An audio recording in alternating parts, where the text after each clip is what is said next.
Italy has won 4 World Cups. Only Brazil has more. And Italy watched the last 2 World Cups on television, from home, like the rest of us. Not knocked out in a group, not beaten in a quarter-final, never even boarded the plane. Twice in a row. That has never happened to a 4-time champion before, and it happened to Italy inside 5 years. So the obvious question is whether Italian football fell apart. And the strange part is, right in the middle of those 2 failures, Italy won a European championship. That's the puzzle we're solving. How does a country good enough to be crowned champion of Europe fail? Twice. To get through a qualifying group it was expected to win. Because the easy answer, that Serie A collapsed and Italy ran out of players, doesn't survive contact with the record. Italy kept producing defenders. Italy kept winning big games. What Italy stopped doing was something much smaller and much more specific, and once you see it on the board, both failures look like the same failure wearing different clothes. So let's build the timeline properly, from the format up. First, understand how brutal European qualifying actually is. Europe gets more World Cup places than any other confederation, and it's still the hardest region to escape. The reason is the shape of it. You get grouped with several nations who all play the same way, all know each other, all defend well. Home and away, everybody plays everybody, and the group winner goes straight to the World Cup. Everyone else fights over playoff spots, which means one bad night in a group of tight, cagey games can undo 2 years of good ones. Italy learned that lesson the hard way, and then learned it again. Now, the setting. For most of the modern era, Italy were the safest bet in the tournament. Not the flashiest, the safest. Italy won in 1934 and 1938, then again in 1982, and then again in 2006. And the through line across all 4 is defensive organization. Catenaccio, the chain, the idea that a backline is a single moving structure and not 5 individuals. Serie A built that. For decades, the league was the world's finest school for defenders and the world's toughest place to score. And Italian clubs exported that thinking everywhere, which makes what came next genuinely odd. Because while Italy was perfecting the art of not conceding, the rest of football moved the argument somewhere else. The pressing revolution arrived. Teams started winning the ball high up the pitch instead of absorbing pressure and countering. The premium shifted from the disciplined stopper to the forward who could finish the half chance that pressing creates. And Italy, a nation with an almost religious talent for producing defenders, found itself short in exactly the position the new game rewarded most. Goal scorers, not absent, short. And in a qualifying group decided by narrow margins, being short of goals is the most expensive shortage there is. Which brings us to the first failure. The 2018 World Cup in Russia. Italy went through qualifying without winning their group, which sent them into the European playoff, a 2-legged tie, home and away, winner goes to the World Cup, loser goes home. Italy drew Sweden. On paper, Italy were favourites. Sweden had lost their greatest attacking player to international retirement and were built to defend, sit deep and stay compact. And here's the uncomfortable symmetry. Sweden turned Italy's own historical weapon back on them. They organized, they refused to open up, and they dared Italy to break them down. Italy couldn't. Over the 2 legs, Italy failed to score. That's the whole story of the tie. A nation with 4 World Cups, dozens of chances, endless possession in the second leg, and no goal across 180 minutes when a single one would have changed everything. Sweden went to Russia. Italy didn't. For the first time since 1958. 60 years of unbroken appearances, gone in 2 games, and the reaction inside Italy was exactly what you'd expect. Everything must change. Youth, energy, pressing, aggression. Which is what makes the next chapter so hard to explain. Because Italy rebuilt, and the rebuild worked. Under Roberto Mancini, Italy stopped waiting and started hunting. The same nation famous for the deep block became a high-pressing side that won the ball early and played forward fast. The spine was still Italian to the bone. Giorgio Chiellini and Leonardo Bonucci in central defense. Gianluigi Donnarumma behind them, but the tempo in front of them was new. Italy went on a long unbeaten run, then won Euro 2020, beating England in the final at Wembley on penalties, champions of Europe. 4 years after missing a World Cup, so the crisis was over surely. It wasn't.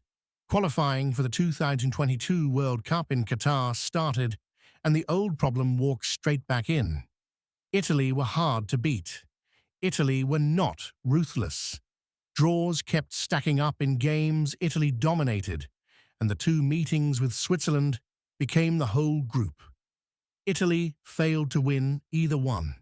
Draws both times. And when a group comes down to one direct slot, a draw against your closest rival is a loss with better manners. Switzerland finished top, Italy finished second, and second in Europe means the playoff again, which is where 2018 had already gone badly wrong. And the playoff had changed shape in a way that made it far more dangerous. Europe's playoff spots were now arranged as mini brackets, a single-leg semi-final, then a single-leg final, and only one team from each bracket goes to the World Cup. No second leg. No away goal to chase in 3 days' time. One match, 90 minutes, one mistake. Italy, the reigning European champions, were drawn against North Macedonia in the semi-final. It was played in Palermo. Italy were overwhelming favourites, and Italy attacked all night. This is the turning point, and it's the cruelest 90 minutes in modern Italian football. Italy controlled the game, shot after shot, corner after corner, and nothing went in. And then deep into stoppage time, North Macedonia took the ball forward and Alexander Trajkovski struck from distance. One shot from range, and Italy's World Cup was finished. The European champions were out of the tournament before it started, eliminated by a single goal in a single match. And notice what killed them. Not a defensive collapse, not being outplayed, failing to convert a game they owned. Put the 2 failures side by side, and the pattern is impossible to miss. Against Sweden, Italy dominated and didn't score. Against North Macedonia, Italy dominated and scored once too few. Both times the defense held up. Both times the finishing didn't. That's not a collapse of Italian football, it's a collapse in one specific department, and it landed in the exact games where one goal decides everything.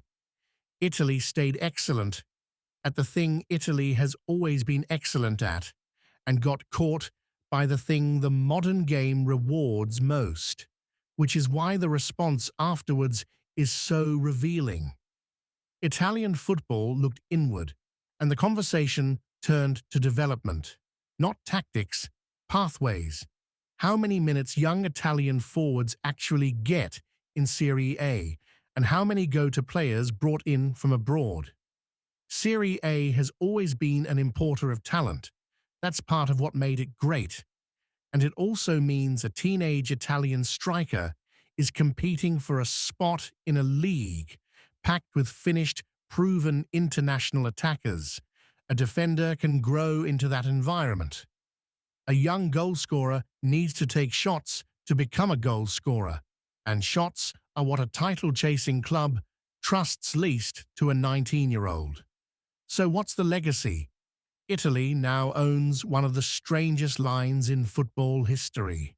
4 World Cup titles and back-to-back absences from the tournament, with a European Championship sitting between them. It also permanently changed how everyone reads European qualifying. Nobody assumes the big names walk through anymore, because the format doesn't care about your trophy cabinet. One draw, one single-leg playoff, and you're out. If you're finding this kind of breakdown useful, subscribe, because we go this deep on one story every week, and the timeline stuff only works when you follow the whole thread. Here's the crossover that only makes sense on this channel. In the NFL, a great team that loses one game in January is gone, and everybody accepts that, because the playoff is a knockout, and that's the deal. But an NFL team is never denied a shot at the Super Bowl by a group table 2 years long. You can lose in the wild card round. You cannot fail to qualify for the sport itself. World Cup qualifying is the one thing American football has no equivalent of, a 2-year audition where the tournament can end before it opens, and it flips how you value a season. An NFL team's whole year is judged on one bracket. Italy's whole cycle was judged on a group nobody outside Europe watched, decided by 2 draws against Switzerland played in autumn. By the time Palermo came around, the damage was already done, months earlier, in games that felt routine. That's the part American fans find hardest to accept. In soccer, the fatal mistake usually isn't the dramatic loss. It's the tidy 0-0 in October that nobody remembers, which is exactly what makes this story worth telling properly. So the answer to the puzzle we opened with. Italy didn't stop being good. Italy stopped being able to score in the games where scoring was the only thing that mattered, and European qualifying is designed to punish exactly that, with no second leg to fix it and no seeding that protects a champion. That's how a nation can hold 4 World Cups, win the Euros, and still miss 2 World Cups in a row. The cabinet says dominance. The qualifying table says something colder, and both are completely true at the same time. 4 titles and 2 tournaments spent watching. That's not a decline story, it's a warning about a format that treats history as worth nothing. Italy is the most decorated cautionary tale in the sport, and every European giant now looks at that qualifying table a little differently. Next time, we're staying with the theme of teams that got locked out, because there's an NFL franchise that put together a season good enough to win almost any other year and still didn't make the playoffs. And the reason comes down to a tiebreaker most fans have never read.